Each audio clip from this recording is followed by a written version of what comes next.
കഴിഞ്ഞ ദിവസം നമ്മൾ പൊട്ടിച്ച് വെച്ച സീതപ്പഴം ടേസ്റ്റ് ചെയ്യാൻ വേണ്ടിയിട്ട് തന്നെ നമ്മുടെ മൂത്ത് കുട്ടിയായ നിന്നോസിന് കൊടുത്തിട്ടുണ്ട് കേട്ടോ. നിന്നോസ് അത് കഴിച്ച് നോക്കിയപ്പോൾ നല്ല മധുരം ഉണ്ടെന്നാണ് കേട്ടോ പറയണേ. അങ്ങനെ കുറച്ച് കഴിച്ചുള്ളൂ, നിന്നോസിന് അധികം ഇഷ്ടപ്പെട്ടില്ല. പിപ്പിക്കുട്ടിയാണെങ്കിൽ അത് തൊട്ടും കൂടി നോക്കിയില്ല.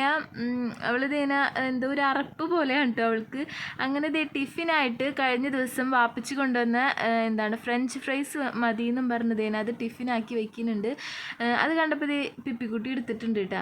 ചുച്ചുക്കുട്ടിയാണ് കേട്ടോ നല്ല കുട്ടി. അവൾ അത് ഫുള്ളും കഴിച്ചു. പതുക്കെ ആണെങ്കിലും എല്ലാതും കഴിച്ചിട്ടു. അവൾക്ക് ഭയങ്കര ഇഷ്ടപ്പെട്ടു. മധുരം ഭയങ്കര ഇഷ്ടമാണ് നമ്മുടെ ചുച്ചുക്കുട്ടിക്ക്. അതെല്ലാം കഴിഞ്ഞ് നിന്നോസിനെ പഠിപ്പിക്കുന്ന തിരക്കിലാണ് കേട്ടോ. അപ്പോൾ ഓട്ടോ വരുന്നതിന് മുമ്പ് കുറച്ചൊക്കെ നമ്മൾ ഇംഗ്ലീഷ് പറയിപ്പിക്കുകയാണ്. ഫസ്റ്റ് എക്സാം ഇംഗ്ലീഷാണ്. അവൾ ഒരു വിധത്തിൽ ഓടിയും ചാടിയും വട്ടം കറങ്ങിയും ഡാൻസ് കളിച്ചിട്ടൊക്കെയാണ് കേട്ടോ ആൻസർ പറയുന്നത്, സ്പെല്ലിങ് പറയിക്കുന്നതാണ് കേട്ടോ. അങ്ങനെ കുറച്ചെത്തിയപ്പോഴത്തേനും ഓട്ടോ വന്ന് കയറിപ്പോയി. അപ്പോൾ അത്രേ ഉള്ളൂ.